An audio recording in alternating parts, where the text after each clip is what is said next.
The next session is entitled, How Can Technology Promote Prosperity Outside the Metropoles?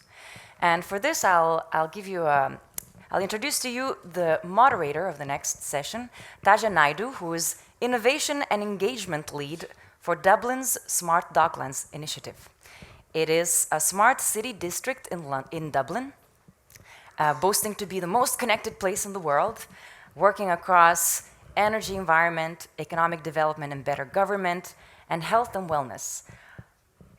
And a whole bunch of areas that will be of direct relevance to the discussion that Taja will now lead with Lionel that I will invite back to the stage.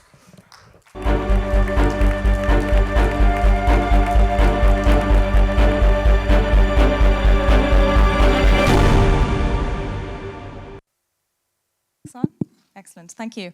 Thank you, Victoria. And we're absolutely delighted to be with you here today at MoHo.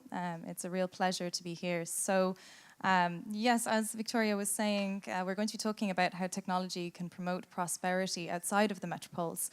Obviously, there's a lot to talk about in this subject, and we don't have that much time. We'd also like to have some time for questions at the end, but we will try to move at a good pace and cover a lot of ground.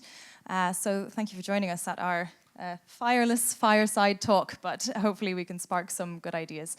So Lionel, obviously welcome again to the stage.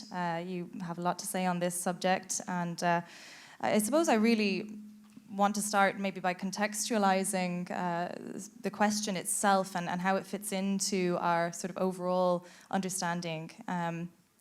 But really, I mean, I think the first thing is to kind of say, you know, in terms of MoHo Day and the theme of disrupting peace, in what way do you think unequal development between metropolitan regions and rural regions has an impact on peace?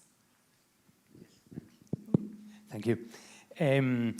First, I think it's interesting to understand the magnitude of what we're discussing. Because for most of our history, most people have lived out of cities. You know, until beginning of the 19th century, the cities were 6-7% of the population. You may remember that in 2008, we crossed the line of the 50-50. We have more than 50% of the global population now living in cities.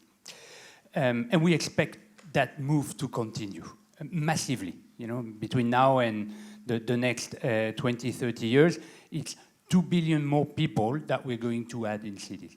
And it's not only cities, it's big cities.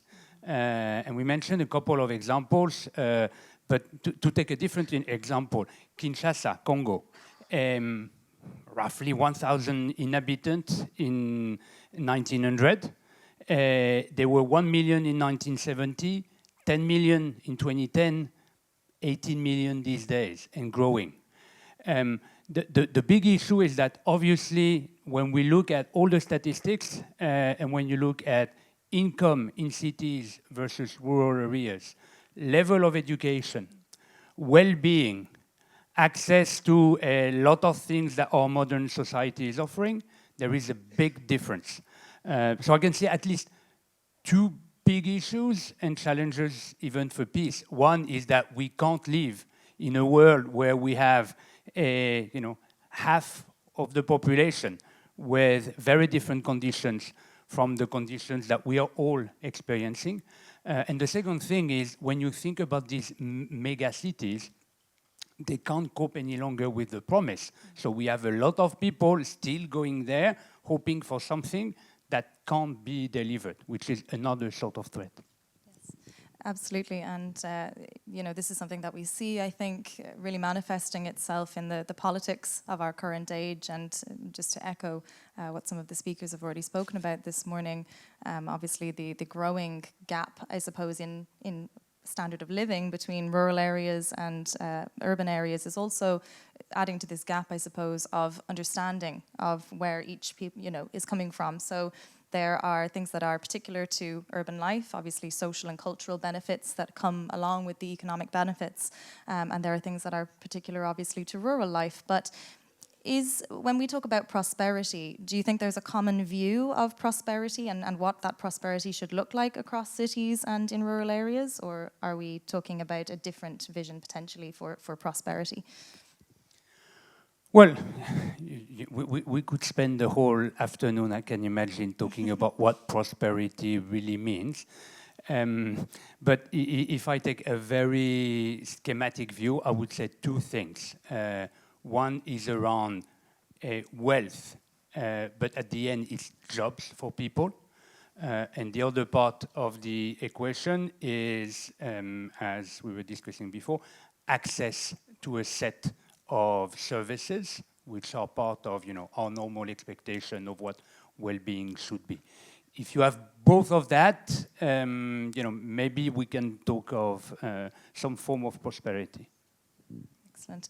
And I suppose, in the West, we talk a lot about exponential technologies, and particularly in my own line of work. As Victoria said, I am the Innovation and Engagement Lead on the Smart Docklands program in Dublin. Before that, I worked for about 10 years in social innovation and looking at how technology can support social good and social benefit. There are, like with any technology that is created, there are benefits and there are obviously downsides to some of the exponential technologies that we talk about, particularly, for example, when we talk about automation, artificial intelligence, robotics, and the way that obviously some of these may create unintended consequences or potentially undesirable consequences for job creation. Like you mentioned, Lionel, there obviously that job creation is very important. It's a cornerstone of prosperity.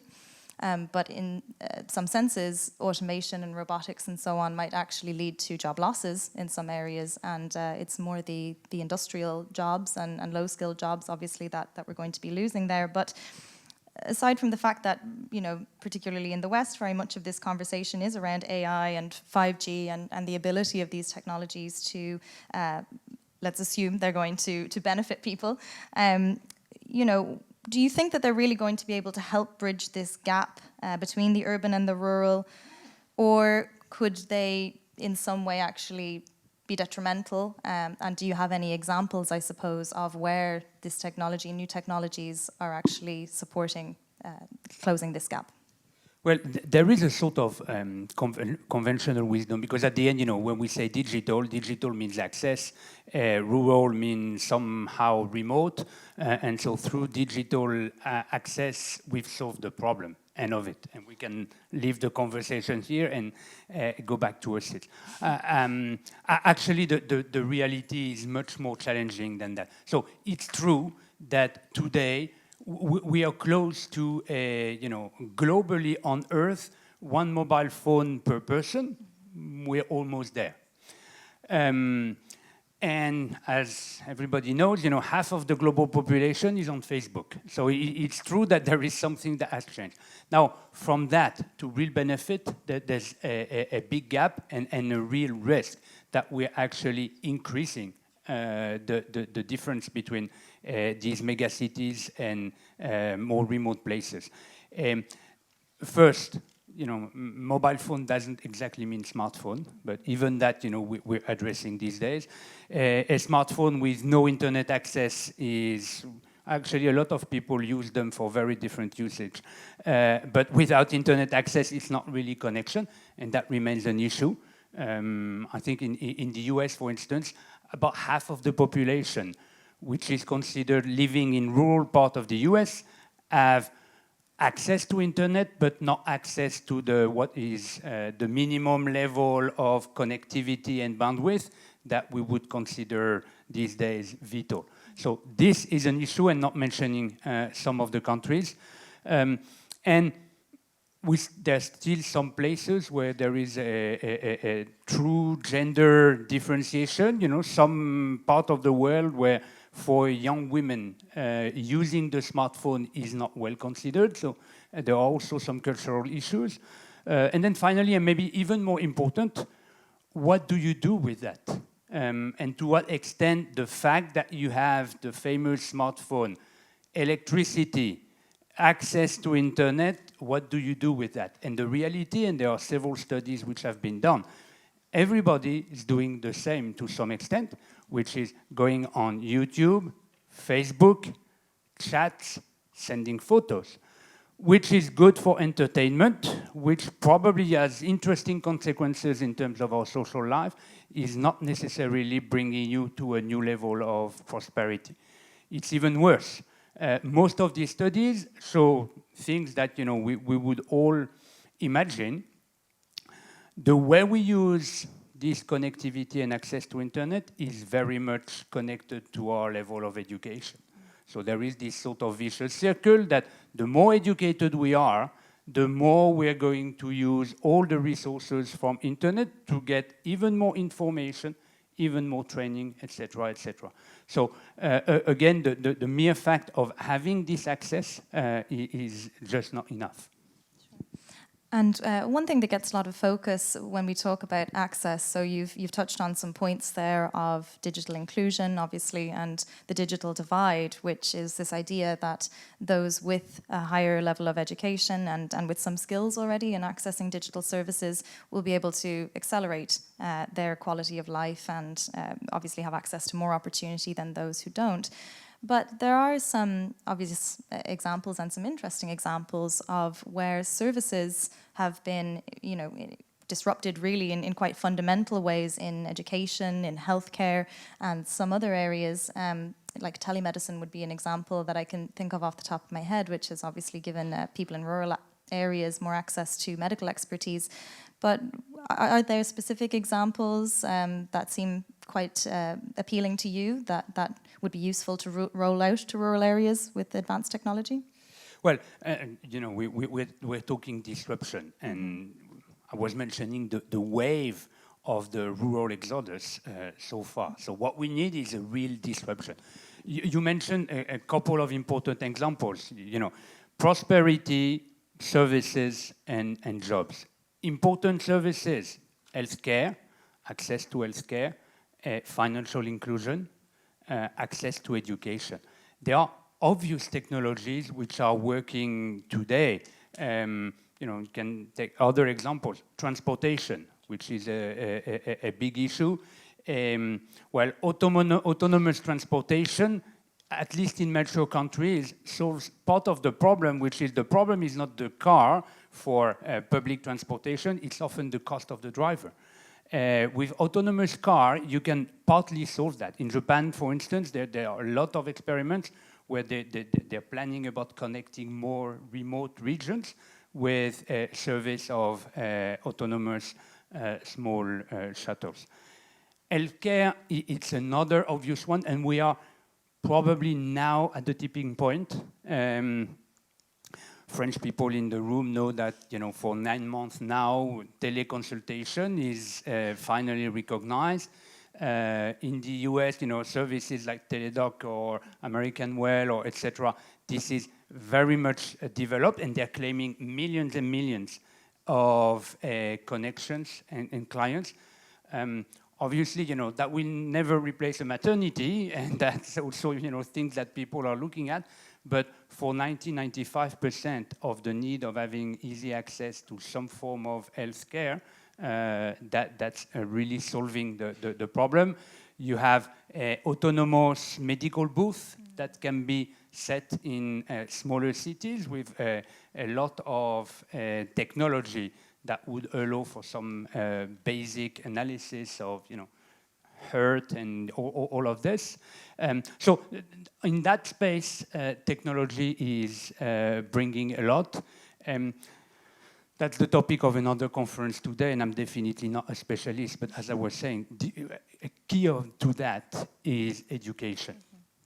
And there's a lot, so it will be interesting to hear on this, but there's a lot of debate around that. There is this famous, the Mitras experiment in India, where if you just put computers in villages and you give them to children, are they able to learn something? And, there's a lot of debate around that. A lot of people still believe that you need the computers and the teachers, even remote teachers. But if we can solve part of the education problem, that's what I was saying before, then people will be more autonomous to actually leverage the access that they they now have. So no doubt that we have a lot of technology bringing solutions to problems that were pushing people to the big cities, and hopefully that will convince them to stay and maybe convince other people to go back to smaller cities and even rural environment. Absolutely, yeah. And I mean, something that interests me, there's a lot of richness, obviously, in what you've just mentioned there, but something that really interests me in this dynamic of being able to, let's say, increase the access that people have to services by using telecommunications connectivity. So on one level, you're giving people access. On another level, obviously, you're making things more affordable, and you're making the business model more sustainable, perhaps for small businesses and so on, who have a much wider audience that they can obviously market their services to. But just as an aside, I suppose an interesting study as well in parallel is that when we do things via teleconferencing or through a digital means, there is something lost in the personal interaction, which particularly when it comes to something like healthcare or perhaps therapy of some description, even education to an extent, that there certainly is a kind of a limbic response that humans have to each other that isn't translatable at present through a digital means. So I think that, whilst it's excellent to be able to make things more affordable, more accessible. Obviously, we're kind of reaching the limits, perhaps, of our biology nearly and our psychology as humans, and how easily and well that can translate into a digital world, which is kind of an aside. But I mean, I suppose, just to kind of bring it to an example that would be very close to my heart, in Ireland, we're talking about 5G, obviously, and deploying small cells around the country to extend, obviously, our internet access to very remote areas. We have a national fibre broadband plan as well, and there's going to be billions, about €5 billion invested in actually getting fibre and broadband out to these rural areas. So there's a large investment, obviously, that needs to be made in this infrastructure. It's not clear at the moment how some of these business models are actually going to support the investment in infrastructure that we need to make. But at the same time, obviously, there's a human rights issue around people having access to some of these services. So there's sort of an interplay there, obviously, between what we should and must guarantee to people and obviously how we can finance this. On the other side, obviously, we can make services potentially more efficient and more affordable. So there could be gains there to be had once we actually have the infrastructure in place. So it's just something to consider, I suppose, overall, when we look at the cost-benefit analysis, I guess, of rolling out these technologies. So another kind of strong theme, I suppose, within the MoHo Day Summit overall is sustainability. And obviously a concern, I suppose, when we talk about increasing the amount of development that we're doing in the regions is around sustainability, because having people live in cities typically is more efficient from an energy perspective. The carbon footprint of people living in cities tends to be lower than those in rural areas.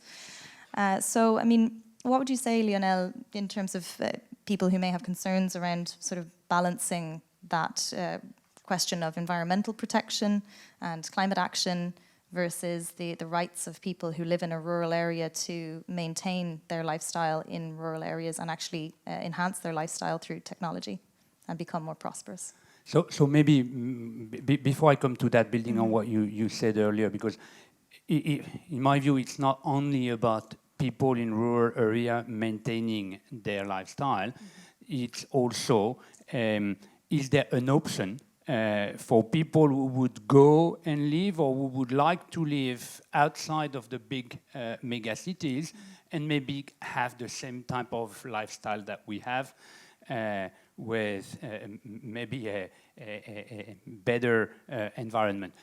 Just an example of that, and Olivier mentioned that we were I was in Seattle, and I had the opportunity to learn the story of two brothers who have created a startup, Fortune Tune, that many people maybe would know.